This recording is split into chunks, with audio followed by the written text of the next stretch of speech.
Hi అండి, నమస్తే. కారం పొడిని సంవత్సరం పాటు నిల్వ చేసుకోవాలన్నా మనము కొద్దిగా డబ్బాలోకి తీసుకొని వాడుకున్నప్పుడు కూడా పురుగు పడుతుంది కదండి. కారం పొడి అనేది పొడి పొడిగా ఉండాలి అనుకుంటే మనం వాడుతున్న కారం పొడిలోకి రాళ్ళ ఉప్పును 1 స్పూన్ వరకు కలిపేసేయండి. చాలామంది కారం పురుగు పట్టకుండా ఉండాలి అంటే సన్నుప్పును కూడా 1 గ్లాస్ వరకు కలుపుతారు కదండి. అలా కలపని వారైతే ఇలా రాళ్ళ ఉప్పును కొద్దిగా మాత్రమే వేసామనుకోండి, ఈ రాళ్ళ ఉప్పు వలన కారం పొడి అనేది మెత్తబడకుండా పొడి పొడిగా పురుగు పట్టకుండా చాలా రోజుల పాటు మనము యూజ్ చేసుకోవడానికి వీలవుతుంది. ఎక్కువ సంవత్సరాలు స్టోర్ చేసుకోవాలి అంటే దాంట్లో ఇంగువను కాటన్ క్లాత్లో ముడి వేసి వేయాలి. పచ్చిమిర్చిని కానీ ఎండుమిర్చిని మనము చేత్తో తీసిన తర్వాత పిల్లల్ని కానీ మనం కానీ ఎక్కడైనా తాకినా కూడా మంట అనేది ఏర్పడుతుంది కదండి. ఇలా పచ్చిమిర్చిని కట్ చేసిన తర్వాత పాడైపోయిన నిమ్మకాయ రసాన్ని కానీ లేదా మంచిగా ఉన్న నిమ్మకాయ రసాన్ని మన చేతులపైన అప్లై చేసామనుకోండి, కారం అనేది మనకి చేతులకు అస్సలకే అంటదు. అప్పుడు ఏది తాకినా కూడా మంట అనేది అనిపించదండి. ఒకవేళ నిమ్మకాయ లేని ప్లేస్లో మీరు సాల్ట్ని వేసి కూడా రుద్దేసేయచ్చు. దీనివల్ల కూడా మంట అనేది పుట్టదు. వేస్ట్గా ఉన్న వాటిని కూడా ఇంట్లోకి ఇలా యూజ్ చేసుకోవచ్చండి. మరొక యూస్ఫుల్ టిప్, జిన్ ప్యాంట్స్ పిల్లలివైనా పెద్దవాళ్ళు అయినా సరేనండి, సైజ్ అనేది ఎక్కువైనప్పుడు మనం స్టిచ్చింగ్ చేసినా కూడా మిషన్ సూది అనేది విరిగిపోతుందండి. మళ్ళీ దీన్ని బయటకు వెళ్ళి చేపించాల్సిన పని కూడా ఏర్పడుతుంది కదా. అప్పటికప్పుడు మనము నడుము యొక్క సైజును తగ్గించుకోవాలంటే వీడియోలో చూపించిన మాదిరిగా ఇలా రబ్బర్ బ్యాండ్ని తీసి ఈ బటన్కి వేసేయండి. ఇలా చేయటం వలన అక్కడ ముడత అనేది ఏర్పడదండి. సైజ్ అనేది కొద్ది వరకు తగ్గిపోతుంది. అప్పుడు నడుము సైజ్ అనేది మనం స్టిచ్చింగ్ వేయకపోయినా కూడా లెంత్ అనేది తగ్గిపోతుంది. కాబట్టి టైం అనేది ఎక్కువగా లేనప్పుడు త్వరగా మనము బయటికి వెళ్ళాలి అనుకున్నప్పుడు ఈ టిప్ అనేది చాలా బాగా యూజ్ అవుతుందండి. మరొక యూస్ఫుల్ టిప్, క్యారెట్ కానీ బీట్రూట్ కానీ ఏదైనా సరేనండి, ఇలాంటివి త్వరగా మనము కవర్లో పెట్టి ఫ్రిడ్జ్లో స్టోర్ చేసుకున్నా కూడా తడి అనేది ఏర్పడి త్వరగా పాడైపోతుంది. దీనివల్ల మళ్ళీ క్యారెట్ అనేది వేస్ట్ అయిపోతుంది కదా. ముందుగానే మనము ఫ్రిడ్జ్లో స్టోర్ చేసుకునేటప్పుడే క్యారెట్కి ఉన్న ముందటి భాగం వెనుక భాగాన్ని కట్ చేసి మనం ఫ్రిడ్జ్లో స్టోర్ చేసుకున్నాం అనుకోండి, దీనివల్ల తడి అనేది ఎక్కువగా ఏర్పడదు, పాడవకుండా ఎక్కువ రోజుల పాటు స్టోర్ చేసుకోవచ్చు. బిర్యానీ ఆకు ఉంటుంది కదండి, ఒక బిర్యానీ ఆకును తీసుకొని దానిపై కొబ్బరి నూనెను కానీ లేదా వేప నూనె ఉంటే దాన్నైనా వేసుకోవచ్చండి. వీటితో పాటు కొద్దిగా ఆకుపైన పసుపును వేయండి. ఈ నూనెలో పసుపు కలిసిపోతుంది కాబట్టి దాన్ని ఆకు మొత్తానికి కూడా స్ప్రెడ్ చేయాలి. సాయంత్రం టైంలో కానీ లేదా మనము రాత్రి పడుకునే టైంలో దోమలు ఎక్కువగా తిరుగుతున్నాయి అనుకున్నప్పుడు ఇలా ఆకుపైన పసుపు నూనెను వేసి మనము అగ్గిపుల్లతో వెలిగించామనుకోండి, దీని నుండి వచ్చే పొగ అనేది దోమలను బయటికి పారదోలుతుందండి. దీనివల్ల దోమలు అనేవి అస్సలకే ఉండవు. ఈ ఘాటైన స్మెల్కి దోమలు అనేవి ఇంట్లోకి రాకుండా ఉంటాయి. ఇలా సాయంత్రం కానీ రాత్రిపూట చేశారనుకోండి, మీకు ఒక్క దోమ కూడా అస్సలకే కనిపించదు. బయట కొనే రిఫిల్స్ని వాడటం కంటే ఇంట్లోనే ఇలా న్యాచురల్గా తయారు చేసుకోవచ్చు. స్టిక్కర్స్ని మనము ఎక్కువసేపు థిక్నెస్ అనేది పోకుండా, అంతేకాకుండా అక్కడ ఇచ్చింగ్ కానీ మంట కానీ రాకుండా ఉండాలి అంటే ఫ్రిడ్జ్లో మనము పెట్టుకునే ముందు 10 మినిట్స్ పాటు ఉంచేసేయండి. తర్వాత మనం దీన్ని తీసుకొని పెట్టుకున్నాం అనుకోండి, అక్కడ దురద కానీ మంట కానీ మచ్చ అనేది ఏర్పడకుండా స్టిక్కర్ని పెట్టుకున్నప్పుడు చాలాసేపు ఫేస్ పైన అలాగే ఉంటుంది.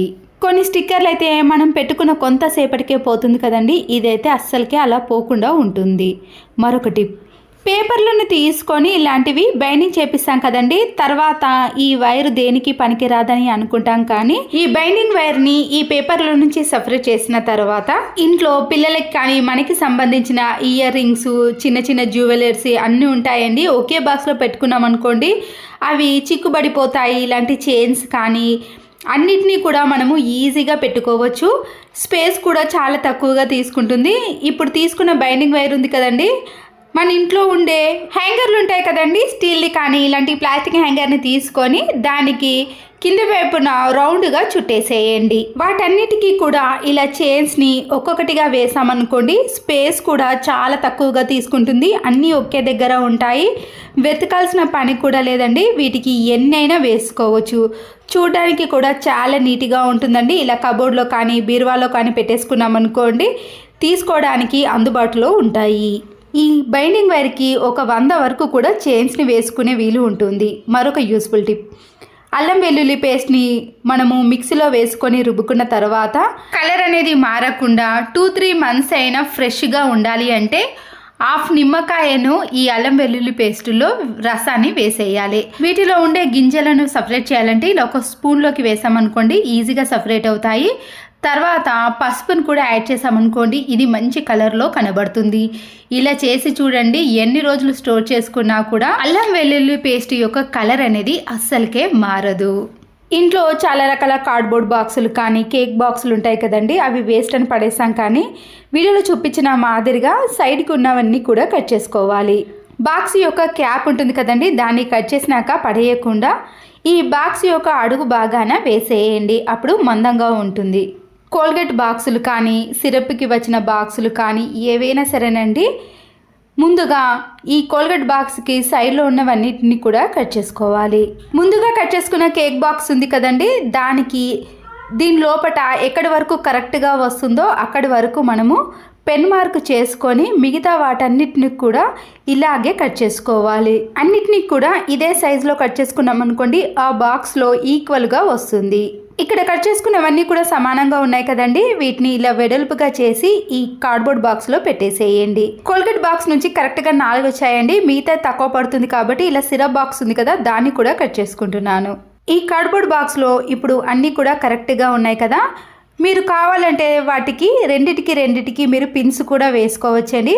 నేనైతే ఇక్కడ డైరెక్ట్గా అన్నీ ఇలాగే పెట్టేసి మన ఇంట్లో ఉండే జ్యువెలరీ ఐటమ్స్ చిన్నవి ఉంటాయి కదండి, క్లిప్స్ కానీ టిక్ టాక్ పిన్లు కానీ కమ్మలు రింగ్స్ ఏవైనా సరేనండి, ప్రతిసారి వీటిని వెతకాల్సిన పని ఉంటుంది కదా, అన్నిటినీ కూడా ఇలా ఒకే దగ్గర వేసామనుకోండి తీసుకోవడం కూడా చాలా ఈజీగా ఉంటుంది. ప్రతి చిన్న ఐటమ్స్కి ఎక్కువగా వెతకాల్సిన పని ఉంటుందండి, దీనివల్ల టైం కూడా వేస్ట్ అయిపోతుంది కదా. అన్నీ ఇలా ఒక దగ్గర పెట్టేసుకున్నాం అనుకోండి ఏది కావాలంటే అది ఈజీగా తీసుకోవచ్చు. స్పేస్ కూడా చాలా తక్కువగా పడుతుందండి. ఇలా చూడడానికి కూడా చాలా అందంగా నీట్గా ఉంటుంది. మనము పడేసే వాటితో కూడా ఇలా అందంగా తయారు చేసుకోవచ్చు. నచ్చితే తప్పకుండా ఒక లైక్ చేయండి.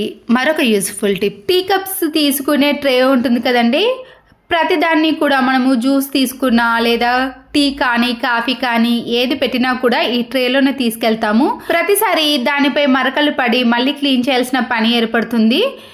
ప్లాస్టిక్ కవర్ ఉంటుంది కదండి, దాన్ని కట్ చేసి ఇలా టీ తీసుకుపోయే ట్రే పైన వేసామనుకోండి నీట్గా ఉంటుంది. మనము ఎన్ని కాఫీలు కానీ జ్యూస్ కానీ తీసుకున్నా ఈ పేపర్ పైనే పడుతుంది కాబట్టి మళ్ళీ దాన్ని క్లీన్ చేయాల్సిన పని కూడా ఉండదు.